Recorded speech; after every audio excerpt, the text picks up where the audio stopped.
If you're like me, you're not an encyclopedia of knowledge.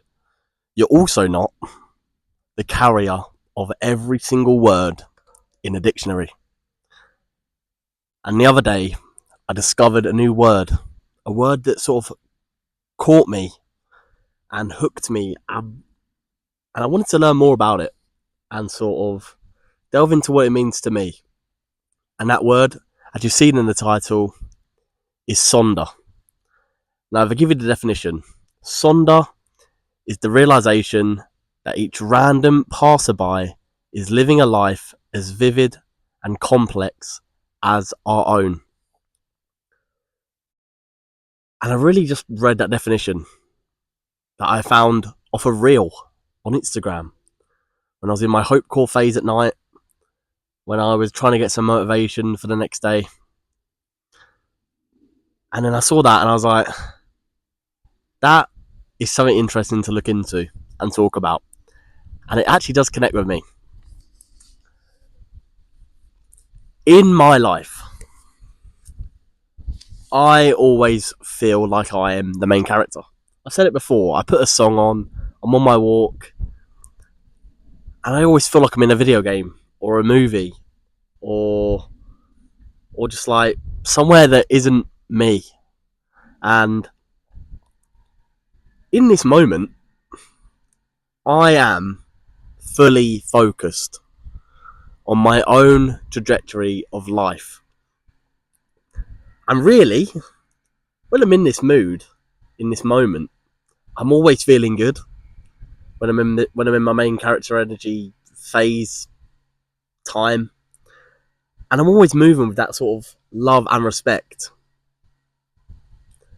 rather than when I'm sort of maybe in a crowded area, or in that sense of Sonder where everyone else around me is experiencing one thing. Where when I'm in a polluted area, I feel sort of lost. But when I'm on my own, I do feel like that main character. But in life, I rarely pause to consider that, say, if I'm in a massive polluted area, massive city like London, New York, everyone around me is experiencing a completely different life of their own. And this is not just sort of their life. This is a different lens. We've all got different eyes. I'm looking at you, you're looking at me.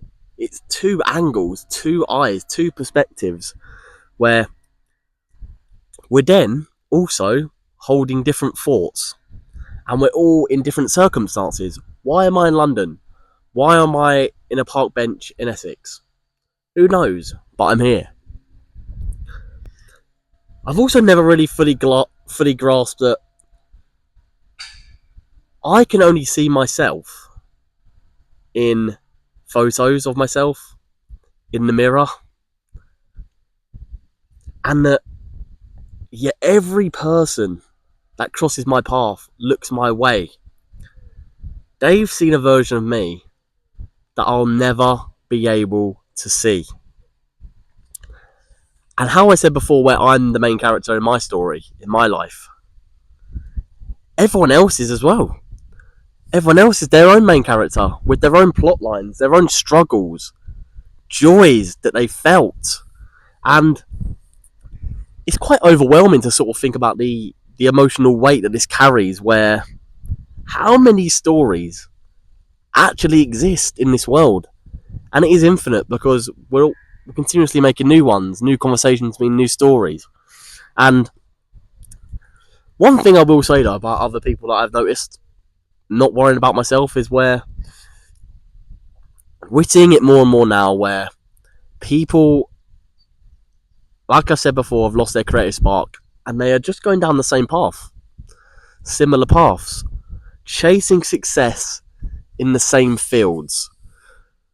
So where we've all been blessed with this Sonder and this life where we all experience different things, why are we then choosing to do it the same as everyone else?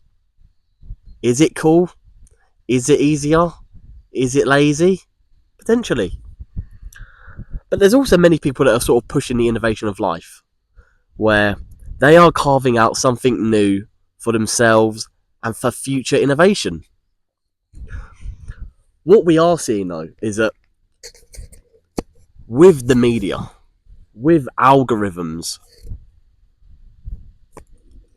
it shapes what we see, what we are prone to viewing, where people are drawn to the same places in the world for their holiday.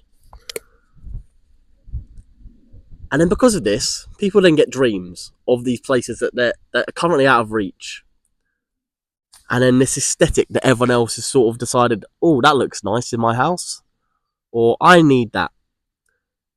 And it's also strange to think where, with my own dreams, things that I've dreamed of that I've put on my bucket list, someone in the world has experienced something that I'm dreaming of wanting to do in the future. But then I also questioned myself was, would they feel the same as me? And the simple answer is no. If I wanted to go to Maya Bay in the Phi Phi Islands in Thailand, which I did, it was top of my bucket list, I did it. I also did it on a boat trip with about 40 people. And although I had a few bevs, it was evident that a lot of people didn't know the plot, or they weren't there because of the book or the film. And if you look at like videos from that day, photos from that day, who is the most giddy in that moment? And humbly, it was me, because people would have just done that as part of their travelling trip.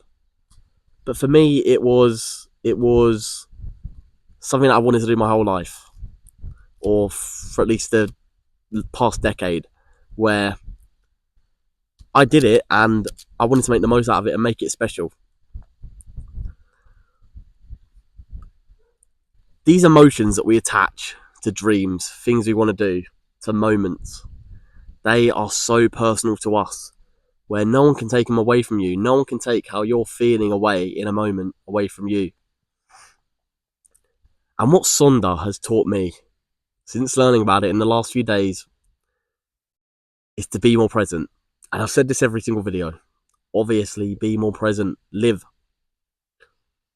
But to engage with the world around me. So where not just being present, actually put myself out there, talk to people, or notice the changes in weather. Listen to the birds chirping in the trees. Everything that shapes my environment, that then shapes me. How I operate, how I hear, how all my senses are heightened, and also how I feel in terms of in here, not with my fingertips, which are one of the senses. And I also caught myself coming across this other reel where someone was saying, if someone read a story about your life, what would they be thinking?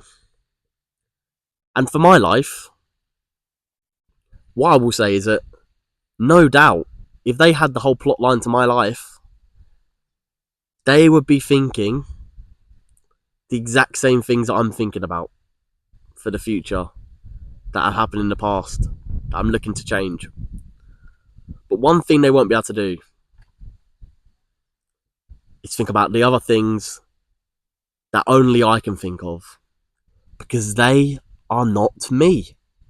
And that's what makes us as individuals special, where yes, there could be a book about my life with the whole plot set in stone, but the only person that knows what's going to happen next is me, because I'm only the one that can change whether I do or don't do something, or think about a certain thing, or choose to think about a certain thing and do it.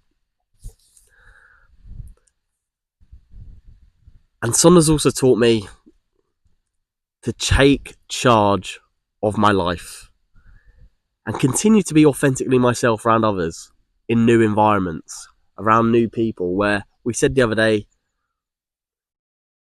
about how we're not fussed about being misunderstood anymore. And this is because we're being authentically ourselves. And being authentic, having that authenticity come across to others. The thing with it as well is that you're going to keep evolving with this authenticity, which means that in your story, where people are trying to question what's going to happen next, the story's never going to end. Because you're going to keep growing, keep thinking, keep getting these realizations every now and then when you go, this is it. And then this is how Sonder has shaped my ways of thinking and my life going forward.